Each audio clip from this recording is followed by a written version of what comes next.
Hello everyone, Storm1 here. Today we'll be talking about the milder temperatures showing up for tomorrow and the upcoming snow chance Saturday night and into Sunday, and updating the winter weather pattern that's going to be settling in for next week. We're going to get started with the high temperatures today. It was a very nice day out there, especially across southern and western Kentucky, where we've seen mid to upper 40s to even some low 50s. Got a high of 52 out in Ballard County, and then we got some low 40s across parts of central Kentucky, even along parts of the Ohio River. And in Norfolk, Kentucky, a couple of us did stay in the upper 30s throughout most of the day.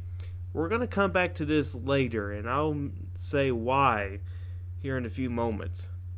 But let's check out those high temperatures for tomorrow, and tomorrow is going to be a spectacular day. Everybody in the state, I think, is going to hit the 40s, except for southern and western Kentucky, where they'll hit the 40s, but they can go into the 50s. Got a high of 54 for Paducah, 53 for Bowling Green, 47 for Louisville, 45 for Lexington, and even going up to Covington or Cincinnati, it's 40 degrees up there. So yeah, everybody's going to feel it's going to be a pretty nice day tomorrow. And those 50s are really going to make it feel like a heat wave, considering for what we've been through over the last several days, or really the past week or so. Enjoy this while you can, because by tomorrow you will see here we trend cooler.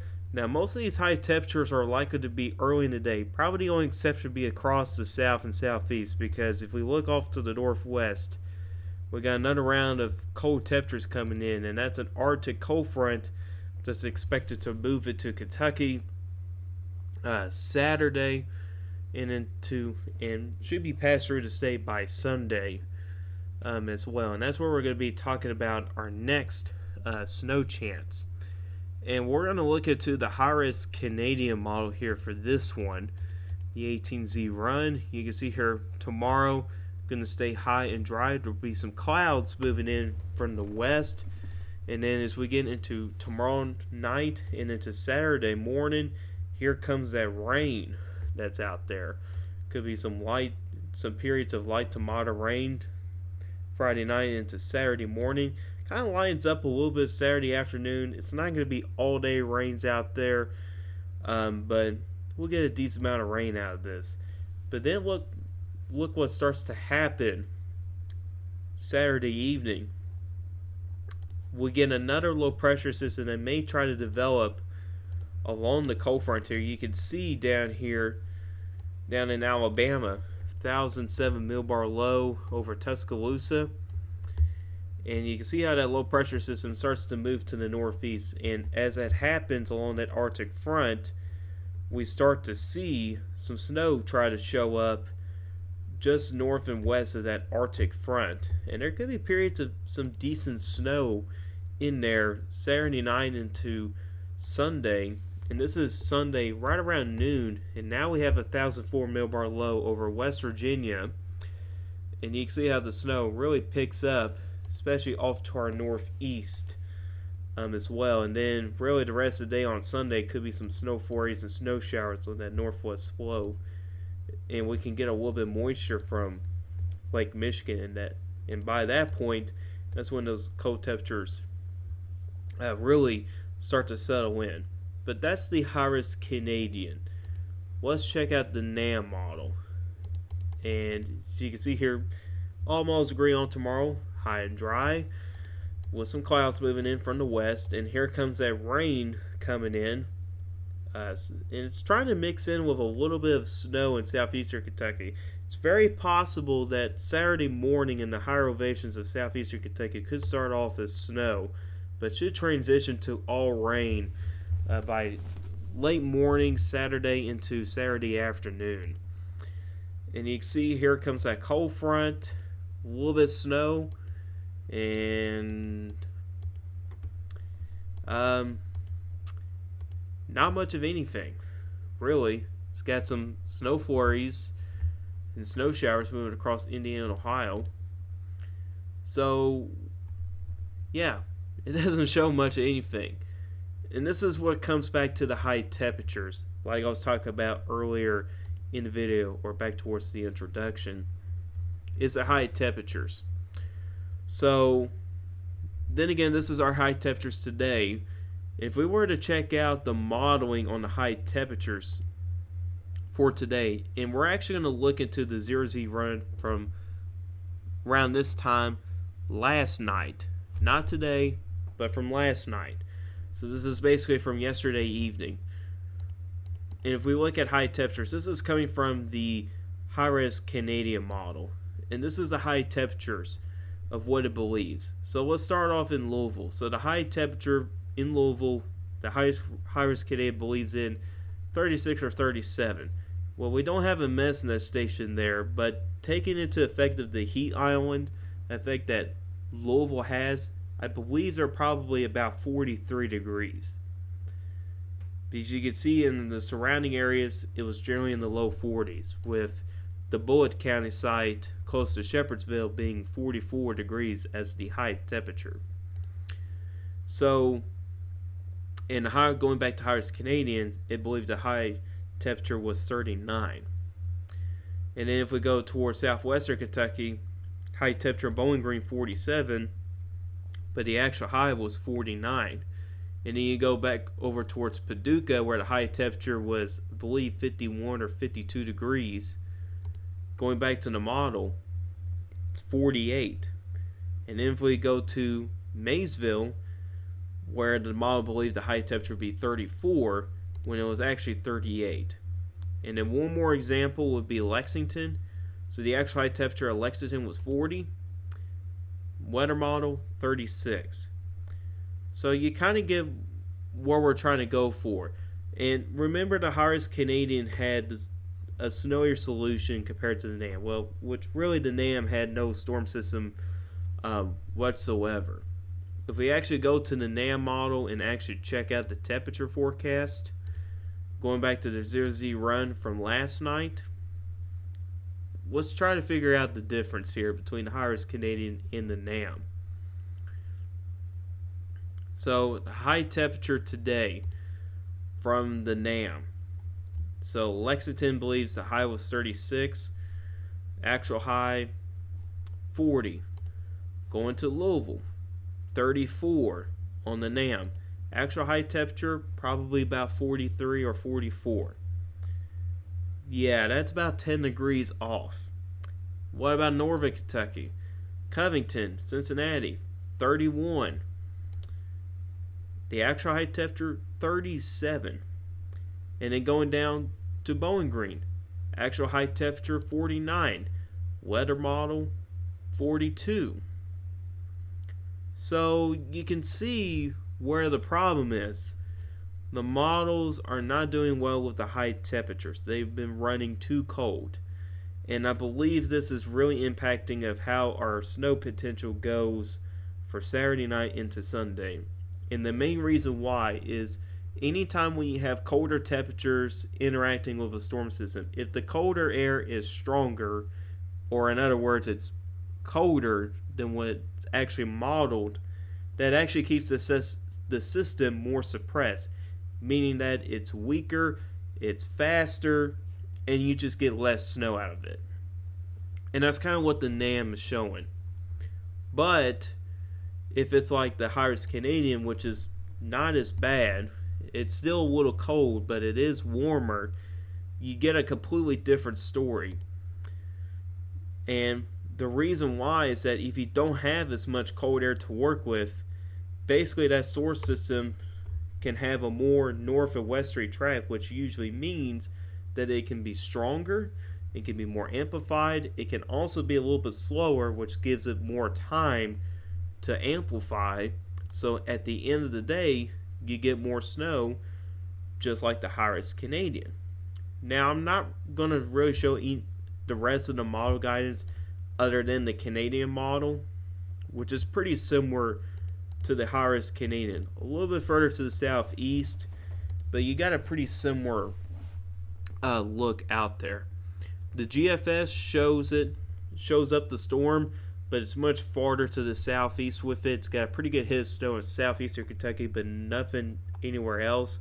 And then if you were to look at the European model, it pretty much doesn't show much of anything. The 12Z run had a little bit of light snow out there, and then the 18Z run actually has a little bit more snow with it compared to the previous run. So basically where I'm getting to is that the models are running too cold, which means that what they're suggesting right now for that storm system Sunday is probably too weak, which means that it's not showing enough snow. Now, you can arguably say that the Harris Canadian may be a little bit of overkill in the snow, which I would agree. I'm not going to talk about the snow numbers because they're actually kind of up there, but I can see this a minimum being a winter weather advisory event, which, in other words, basically 1 to 3 inches of snow. And I think the area to really watch for that would probably be these areas right in here. Southeastern Kentucky might be a little more iffy. It's highly dependent on where this low here tracks. If it ends up being farther northwest, you might get more rain than snow, but if it's far to the southeast, you can get more snow than rain for Saturday night and into Sunday. But I do think we can get a pretty decent shot of getting some snow here, but there's definitely a pretty good ceiling with this. And if we were to check out the GFS ensembles here, and this is from the 0Z runs from last night, and you can see here, it's not all that impressive for the mean. If we take Pikeville as an example, the mean is 2.1 inches. So it's not a whole lot. But if we go to the 18Z runs today, the numbers are higher in eastern Kentucky, going up as high as 3.1 and even getting close to 4 inches out there as a mean. And that's using a 10 to 1 ratio, by the way, and the ratios might be a little bit higher than 10 to 1. But look at the difference in the northeast. So let's go back to 0Z along the I-95 corridor from Washington, D.C. up through Boston. You can see in the mean, just under an inch. Not a big deal. This afternoon or evening, huge uptrend. Washington, D.C. a mean of 4 inches. New York City, a little over 4 inches. And then towards Boston, closer to 5. So the current trend on some of the models here, and the ensembles are really the way to go if there's a lot of disagreement, and you can clearly see a big uptrend on the snowfall mounts towards our northeast, which the members are indicating a more amplified system, which means it's starting to see where that cold air is not as strong than it's actually forecasted or what the models think, so it's starting to correct itself. And I think we're going to see this uptrend continue into tomorrow, which means the snowfall numbers that we see out here right now in Kentucky is probably going to go up. So I think at a minimum, it's going to be a winter weather advisory event, but it could be very possible. And I think the best chance to seeing maybe a winter storm out of this would be in eastern Kentucky, mainly east of 75. At least for now. We'll have to wait and see how the models trend with this. But right now, the models still continuing with that significant cold bias, which being all 5 to 10 degrees is actually very bad for a model, especially if you're trying to forecast something, the next day. I mean, that is just really bad performance, and that's really going to impact of how Sunday's system evolves. And the reason why the models are running so cold is because of the snowpack that we have. The models think that the snowpack is really helping keeping our temperatures down, but in reality, the milder air is actually winning the battle right now. And it's been doing that the last couple of days. The European model has been one of the more worst performing models, same way with the NAM. The best performing models have been the Harris Canadian and the Canadian model, and they show the snowiest solution for our area. So you can kind of see where I'm coming from here and why I'm not really buying anything into models showing basically nothing. I think we're going to get something out of this. I really do believe that. Now, Western Kentucky or west of Interstate 65, not really your storm right now. Maybe some snowflakes or flurries at best, but I think the best chance of getting some snow on the ground in the system here, I think it's going to be mainly east of Interstate 65 and maybe southeast of the I-71 corridor as well. So it's definitely something worth monitoring as we get closer. It's still too early to be talking about snow numbers, but we might be able to talk about that tomorrow as some of the models hopefully correct themselves. But I think we're going to see more models trending closer to the Canadian models as we get closer here. But it's definitely a very interesting system. And if we actually look at high temperatures for Sunday, you can see here we're generally in the 20s. But you can see that Arctic air off to our northwest, single digits across Illinois, Iowa, and even parts of northern Missouri. And this is Monday morning. No, that's actually Sunday. Yeah, that's actually Sunday morning, I believe. I believe this is Sunday morning right here. Yeah, Sunday morning lows. You can see here how cold we get, and that Arctic air settling in. Single digits. It could be below zero up towards Indiana and Ohio, which is wild. And so day 4. Actually, for some reason here, this part here is not updating. It keeps on saying the same date, which is really throwing me off. So kind of going backtrack here. So day 1 is today. Day 2 is tomorrow, which is Friday. Day 3 is actually no. Where we're in the evening, day 1's actually tomorrow. It's actually kind of confusing of how they got this set up here. So day 1's actually tomorrow. Day 2 is Saturday. Day 3 is Sunday. So we were looking at the Sunday morning low. So we're actually on track. So day 4 is Monday. Almost lost track of myself there. So this is high temperatures for Monday. Very cold. Especially if we can get snow on the ground or quite a bit of it. It might be colder than this. Generally in the low to mid-teens across central and eastern Kentucky, low 20s in western Kentucky. But look at those high temperatures up north. Indiana and Ohio, in the single digits. That's pretty wild. And this is the lows here for, I believe this is the lows for Monday morning. And you can see here, once again, below zero temperatures. Up north, down here in Kentucky, generally in the single digits. Western Kentucky might be able to stay in the teens here.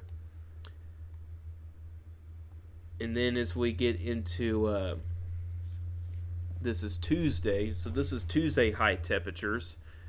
And you can see here, once again, stuck in the teens. So pretty similar here to Monday. So Monday and Tuesday are going to be some very cold days. Some of the coldest temperatures we've seen so far this season. Now, once again, if we can get snow on the ground, it could be a little bit colder. So we got to keep an eye on it. And look at those low temperatures. Northeastern Ohio, western Pennsylvania, Tuesday morning. I mean, that's not a wind chill. Those are actual air temperatures. -12 for Pittsburgh. I mean, that is some wicked cold air out there. So you get the gist that harsh winter weather is going to come back next week. And it's going to relax a little bit later in the week, which is what we're getting ready to talk about here. So we're actually going to look into the Canadian model because it's got some consistency. The Euro and GFS, they've been kind of all over the place with this. So there's our winter system for Sunday. You can see here how it really turns into a winter storm from the northeast. And then here's this system here. Now, some changes are still possible. We're still 5 days away from this, but if the Canadian model is correct, that's a shutdown of a winter storm for the deep south. You got heavy snow across parts of Louisiana, Mississippi, Alabama, moving into Georgia, and then you have an ice storm down towards the Gulf Coast. And this is for Tuesday. And look at that snow really coming down hard in the Carolinas. I mean, that is a crazy system. And not only that, but there could be an ice storm system as well. And that may be very well setting up in southern Alabama, southern Georgia, and even the Florida Panhandle. Maybe getting some freezing rain, which is not something you hear all the time. And like I said, if the Canadian model is correct, I mean, that is such a significant storm out there. And there might be another storm to track next Friday here. The Canadian model is not really all that impressed there of showing a storm system around that time, but there are some hints of another storm system next Friday. And that one there may actually bring some impacts to Kentucky. But kind of going back to Tuesdays and Wednesdays system, if the Canadian model is correct, we can have some snow flurries down across parts of southern and southeastern Kentucky. Probably won't amount to much. But then again, some changes are possible with this. But there is a ton of disagreement here. And I know I said I wasn't going to show the GFS and Euro, but I'm just going to show the disagreement here. If we go to the American model, it don't show much of anything. And the reason why it doesn't is because it's progressive. And usually with progressive systems, it's weaker and you just don't get as much snow with it. And it can also be farther south. And it's actually got some snow mixing in the Florida Panhandle, which really gets to show you how serious this cold air really is. And usually the GFS does have a progression bias, but it has been trending northwest. So it is starting to trend closer to the Canadian model. And I think that trend will continue as we get closer here. But you can see here, forms into a pretty decent storm way out in the Atlantic. And if we were to check out the European model, this is the 18Z run of the Euro. You can see here, kind of in between of the GFS and the Canadian, it's got a pretty good hit of snow across parts of the deep south, even for the Florida Panhandle down there as well, and could be some snow down towards Myrtle Beach, and that snow could certainly stick. And if we go back to the GFS ensembles, I mean, it's not often you see 2.5-inch snow mean for Myrtle Beach, South Carolina. That'd be pretty crazy if that's correct. And it's been a long time since Myrtle Beach have seen accumulating snow, and it's pretty rare for modern times now for some of these areas here to get a good hit of snow.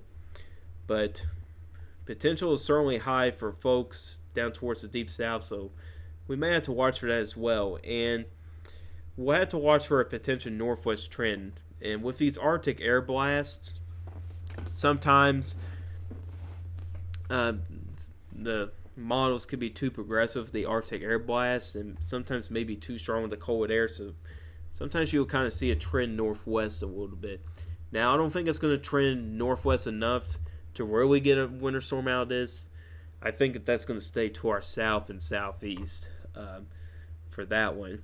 But like I was talking about for the next system after that, next Thursday into next Friday, you see how those numbers there jumped in the Ohio Valley and Tennessee Valley? That's your hint for another storm system out there, where some models show it, some models don't. So I'm not going to go deep with a storm system 7 days out. So let's check out the European ensembles here. The 500 millibar geopotential height anomalies here. And you can see here how that massive trough really settles in here. And this is a classic blocking pattern here. So you got a ridge that sets up generally along parts of the northeastern Pacific, goes through western Canada, Alaska, all the way up to the Arctic Circle. That's a negative EPO pattern. And then you have another big ridge that builds over Greenland. That's a negative NAO. And those ridges kind of collide up around the Arctic Circle, which is a negative AO pattern. And these are all teleconnections, which they are very important when you forecast the weather during the wintertime. And you can see how all the ridging up across the north just really shoves this huge trough down into the lower 48. And you can see how that trough there is pretty sustained throughout most of the week. But then we start to see some ridging building out in the west here a little bit. But then we kind of go back to a similar pattern just a little bit here late next week, and kind of all of a sudden here we kind of reload the pattern again. And here comes that next potential storm system late next week, next Thursday into next Friday, European ensembles. They're also picking up on something there. They do show a trough moving through Kentucky. So we'll have to watch for that. And by that time, you still got a pretty good ridge, positive PNA pattern in the western U.S. And that ridge there does continue to go up all the way up until Alaska, which is very important here. And we kind of lose some of the ridging a little bit over Greenland, but that's not necessarily the worst thing in the world if you're forecasting cold and snow in the eastern part of the country. You don't necessarily need a negative NAO to get the cold and snow out here. But as we kind of get deeper into late January, we kind of start to see some changes here. And you can see here how that massive ridge that was covering parts of the west coast is starting to shift over to the west. So as that happens, your trough out here also starts to shift back to the west and even northwest.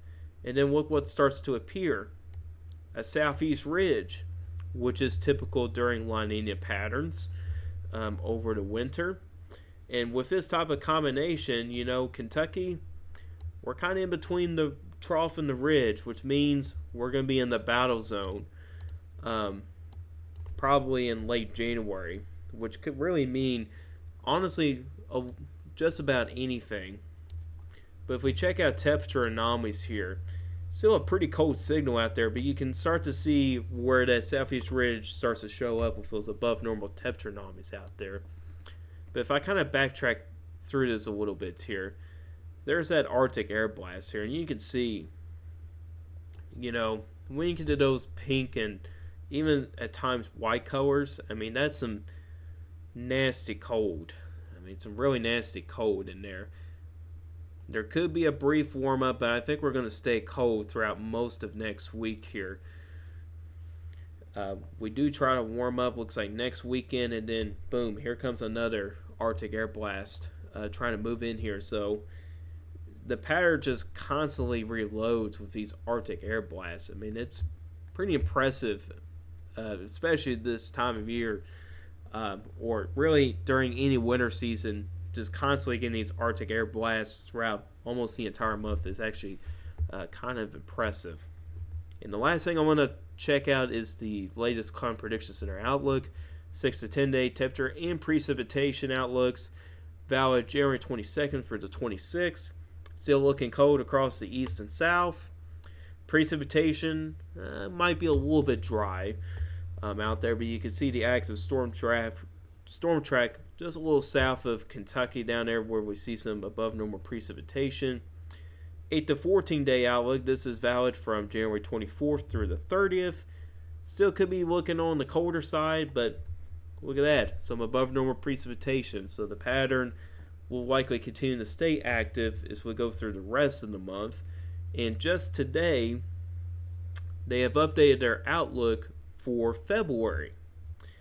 So this is their monthly outlook for February, and you can see here we got a probability for above normal temperatures across the eastern half of the state, western half of the state, equal chances of being above or below normal. And the precipitation outlook favors above normal precipitation, which this is a classic La Nina look for us. And what can this mean for Kentucky? Well, this really means we can see a little bit of everything. We're kind of in the battle zone of the southeast ridge in that trough off to the northwest. So that could mean some more snow. And I don't think we're going to see as much snow in February as we've seen, this month. But I think we can still add more to our seasonal total. Could be quite a bit of rain, even some wind, and severe weather. Severe weather could be on the table, and I think especially later in the month where the southeast ridge really starts to build in here. And this is their 3-month outlook. So this includes February, March, and April. And you can see here it's pretty similar. A little bit warmer, but the precipitation is still above normal, which means the pattern looks to stay pretty active as we go into the spring season. And almost forgot to show this here. The probability outlook here. I actually haven't looked at this yet. But here's the probability temperature outlook for days 8 for 14. Slight risk for below normal temperatures just off to the south of Kentucky. Same way with the heavy precipitation. No risk outlook for the snow. And then for the risk of high winds, still got a moderate risk for high winds for Southern California around the LA area. It's not something you want to see. And unfortunately, that's been pretty consistent out there as well. So hopefully that part of the forecast busts out there. But anyways, guys, this is all got for you guys today. Hope you guys enjoyed this video. If you guys liked this video, hit that like button. If you really like my channel, hit that subscribe button. Hit the bell notifications so you never miss an upload. If you guys got any questions, you can put a comment section down below. I'll answer you guys questions. I'll see you guys in the next video. Goodbye and have a good day.